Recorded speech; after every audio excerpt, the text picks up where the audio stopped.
Hello, kamusta po kayong lahat dyan? Sana po ay okay kayo. Sana supportahan niyo po itong aking YouTube channel. At ito, meron po tayong bagong upload. Sana i-share niyo po, like and share niyo po. At salamat po sa inyong lahat. God bless. Ayan, ito po, andito po tayo, pupunta po tayo sa isa pang ating interviewin na nahingi po ng tulong. Ayan, dito po. Ano pangalan ng Tatay Carding? Igoy. Igoy, no? Saan ba tayo? Dito? Oo, yan. Ito. Goy! Ay, Igoy. So, ayan po, andito po tayo sa bahay ni, ano ba pangalan? Igoy, no? Rodrigo. Igoy, ano yung Igoy, apelido? Hindi po, ano niya lang. Bansag.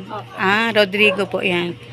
So, ito, pasok po tayo. Ito po yung kanyang pamangkin na nag-asikaso sa kanya na nasa ospital. Yan, sila po yung nahingi ng tulong para kay Igoy. Kay Rodrigo. Ito po yung anak ng dati dapat na ihingi sa inyo ng tulong na yung naghihilot sa nanay ko nung may na mild stroke. So, ayan, kasawiang palad. Nauna pa po nawala si nanay.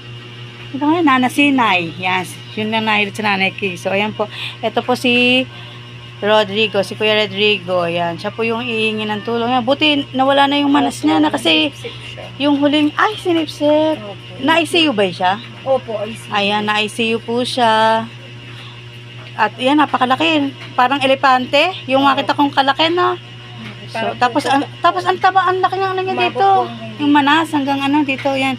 Ito po yung nagbantay na kasi sa hospital. So, ayan po, gusto po nilang ilapit yung kanyang maintenance na gamot at sana po yung kanilang ano yan, yung Sa ECG at laboratory. yung laboratory, sa mga laboratory po niya.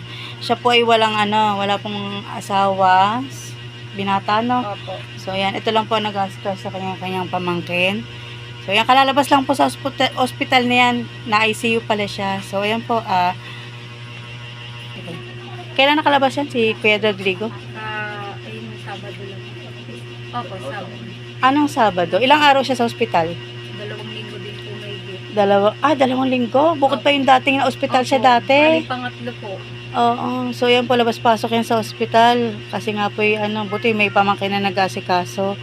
So, yan po. Nalapitan na rin po nila yung mga dapat malapitan. So, wala na po silang kaya napunta po kay na Tatay Carding. So, ayan, nagtanong po sila sa akin. Sabi ko, pwede naman po. Ayan. Kaya po ito ngayon, dinaanan ko na rin po pagkagaling po kay nila Jeneline, yung manugang ni Tatay Carding. Yan. Siya naman po yung inano ko. So, yan po, siya po ang hinihingi ng tulong ni ate. Ano pangalan mo? Donaline, ang pamangkin ni Kuya Rodrigo. Yan po. Manawagan po tayo para makahingi po ng tulong para kay Kuya Rodrigo. So, yan po. Ako po si Donaline. Pamangkin po ako ni Rodrigo po yun.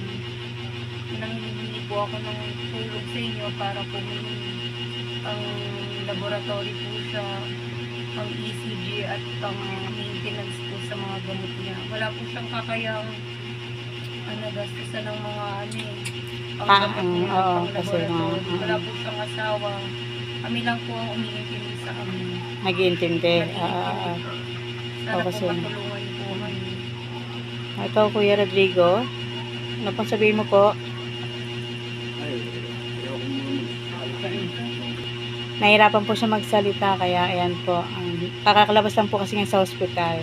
So ayan po, sana po matulungan natin si Kuya Rodrigo. Ayan, ilalapit natin kay Sir yan para yun nga, kung makita man niya ng ibang sponsor kasi pinapanood niya pati ng family niya, buti ng nervyos. Ayan, buti na namayit na si kasi nung makita ko yung picture niya ay napakalaki ng binti niya, parang elepante. Tapos yung katawan niya po ay manas hanggang ayan, dyan po, yan. Nagkaroon din siya ng sakit sa Ano ginawa sa kanya? Tinanggalan ng tubig? opo, yung buong katawan. Buong katawan. So ayan po, kakalabas lang din sa hospital yan. Ginawa lang na paraan, lumapit sila sa pilit kaso. May balance pa rin daw sila kasi hindi naman po senior. Ang senior lang kasi ang may zero balance, no? Hindi naman kasi senior. Ilan taon na yan? 48. 48. Years old. Oo. So ayan po, sana po matulungan po natin si Tatay Rodrigo yan. Advance pasasalamat po sa lahat po ng makakapanood at tutulong kay na Kuya Rodrigo at kay si Baby Charmaine. Yan. Salamat po sa lahat. Yan. Bye-bye na po tayo. Maraming Maraming salamat po. In advance. In advance, sana Salamat. matulungan niyo po kami. Okay tayo sa Friday, ha? Okay po. Okay po, bye-bye. Kaya po tayo po pauwi na. So, dalawa po yung ating napuntahan. Si Kuya Rodrigo at si Baby Charmaine na humingi po ng tulong. Si Baby Charmaine, siya po ay may